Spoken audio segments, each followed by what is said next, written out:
Rev up your engines.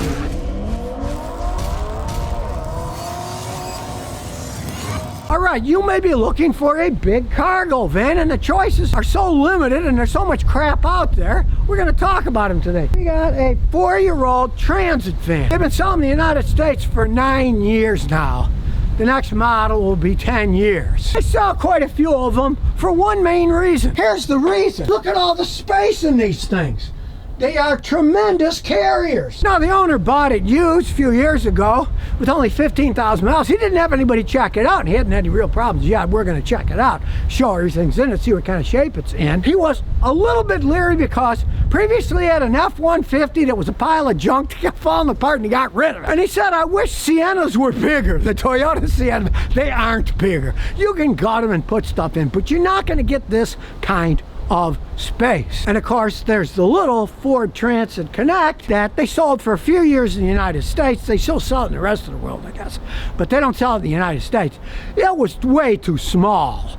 He wanted something bigger than that. So he decided to get this after mumbling over, should he get a Chrysler? Should he get a GMC? Or should he get a Mercedes? Now, back in the day, the Mercedes Sprinter vans were pretty much bulletproof. Get a diesel engine, they go 400,000 or 500,000 miles. That's not the case anymore. I've had customers buy them. I've had customers make the mistake of buying them with like 120,000 miles.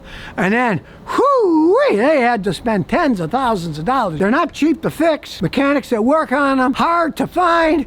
Let's face the facts, they're Mercedes-Benz. Most Mercedes-Benz mechanics, they don't want to work on a van, they want to work on a rich luxury car, charge all kinds of money. So they have all kinds of problems. He decided to get this, and let's see what he got. Sure looks like he got a good one because, number one, it was made in the United States. Now they make them in China, they make them in Turkey, and they make them in the United States. V6 engine, non-turbo, so he doesn't have to worry about all that turbocharging wearing things out. It's pretty much set up like the old Ford vans. The motor's hidden down back in a little bit. Pretty dependable. V6 engine that's 3.5 liters. And for a vehicle this size, it gets 22 miles a gallon on a highway. That's not bad for a vehicle this big.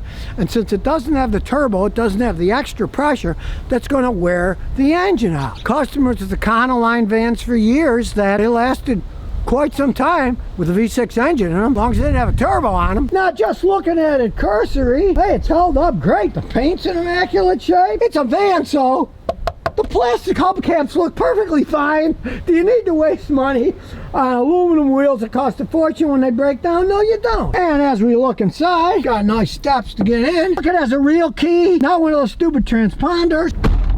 Solid door, start her up.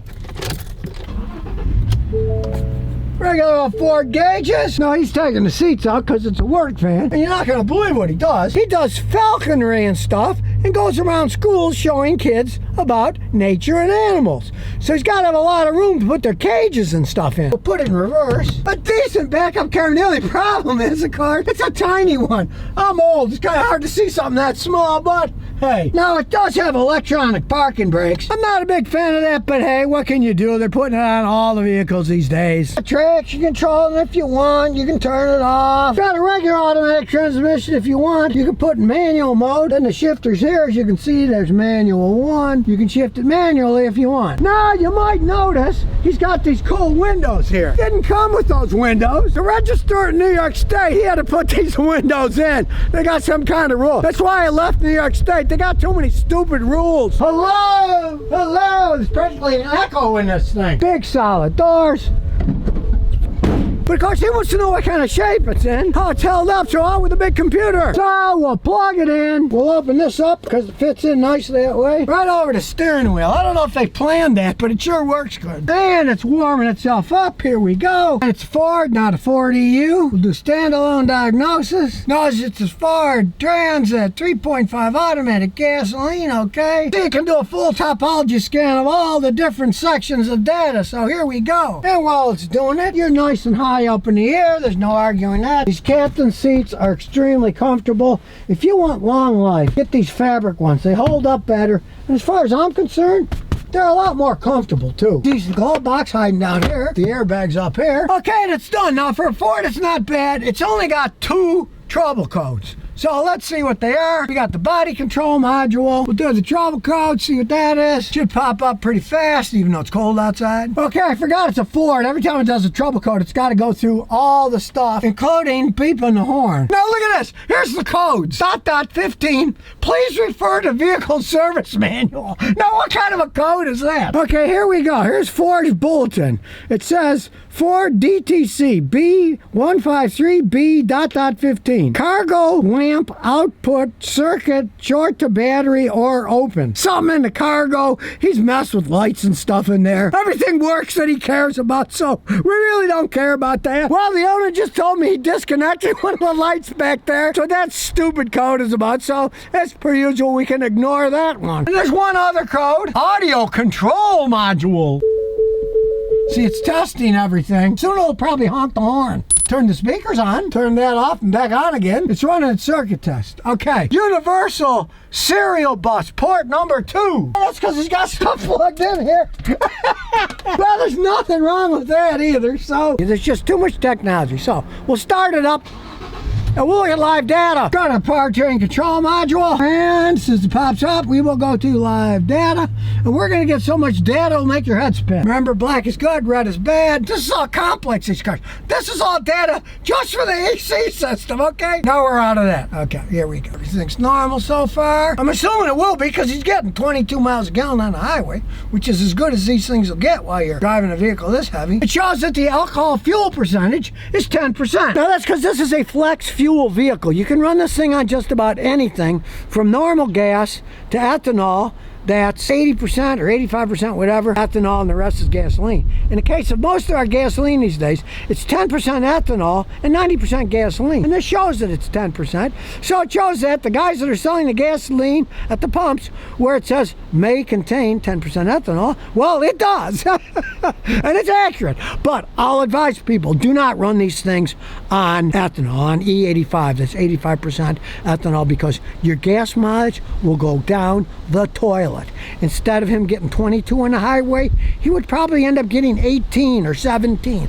Ethanol has less British thermal units of energy per gallon of gasoline. You get much worse gas mileage. So it doesn't really make any sense unless you're somewhere where the only thing you can buy is ethanol, like Brazil, where they sell a bunch of it. For Americans, ethanol is just a boon for the farmers, and for everyone else, it's pretty much a waste of money. So here we go. Look at more data. ABS system's working. And you saw the data we went to. We're only at the B's. We got a long way to go. Look at this information. It's wild. They even tell you the brake booster sensor pressure, if the range quality is good or not. Shows you the pressure of the booster. Wild information. No fault in any of the camshafts. Some more data. It's all black. Fault in any of the 6 injectors. All of them. Shows you the cylinder head temperature. I mean, you get a lot of information in these things. Engine exhaust flow rate. Engine reference torque. You get so much information, make your head spin. The information it's doing. Entry to power takeoff operation failed because of electronic throttle control fault. It's false. If it was true, you know there's a problem with the electronic throttle. On the EVAP system, more than you'd care to know. It's still coming. Look at it. The fuel rail pressure. Again, no fault in the fuel injectors. And check it out. The value is 0 for the fuel trim. It is running perfect. And like I said, we're all still at the eyes. Just for kicks, we'll look for reds. I don't see any reds, but look at the information this thing has. It is still going. Hundreds and hundreds of bits of data. It's still going. Look, we're only in the M's. If you had to go through this stuff, it'd take you the rest of your life and maybe another couple centuries to figure out what's wrong if these computers didn't analyze these things and be red when there's a fault and show you what area to look at. We're only at the O's now. I mean, now we're at the P's. The information is just insane. It's still going. Finally, it gets to the end. So even though he didn't have it tested out by a mechanic, well, he got lucky because there's absolutely nothing wrong with it other than he disconnected a cargo light. So here we go over the big hump. It's a relatively tall vehicle, so it should make it with no problems. And we'll get all kinds of noise, but that's because he's got a bunch of stuff back there and it's gonna rattle.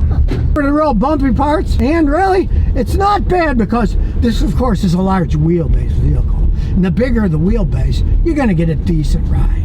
It's not like the old vans that look like a Porky Pig cartoon that bounced all over the place. It's got a decent ride to it.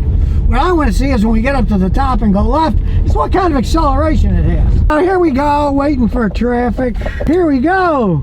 Let's floor it and see what it does. Okay, it's not a race vehicle, but it gets you where you're going. and very smooth shift. I didn't feel anything. Big sets of mirrors. You can see the people coming. Now, as you can see, he listened to me, put a camcorder in, so if he gets any wrecks, they can blame it on the person whose fault it is and not him. And the interesting thing is, this is his everyday driver. This is his only vehicle. And he says, yeah, sometimes parking it can be a problem, but it's his everyday vehicle, and he puts about 30,000 miles on the year traveling around. So what do I think of this transit van? Well, it's a very good van. Now, you have to take into consideration a lot of things. One, it was the one made in the United States. It's got a 6-cylinder, non-turbocharged engine. 2, it doesn't have the English diesel engine that is then sent to Turkey where they build the diesel ones. So the problems that these things have, the tranny, the fuel injection problems, those are mainly in the diesel versions. A lot of guys get diesels, they think, oh, less problems. In this case, the 6-cylinder gasoline engine has less problems, not being turbocharged. He's had good luck with it so far. He puts 30,000 miles a year on it. And hey, if you're looking for a van like this, now you know what you're going to get. I definitely would pick this over any of the vans out there for its size. Because as he said, he would like to have a Toyota Sienna van, but it wasn't big enough inside. It's a full cargo van. And hey, you found one made in the United States with the 6-cylinder engine, it could be a very good cargo van for you. So if you never want to miss another one of my new car repair videos, remember to ring that bell.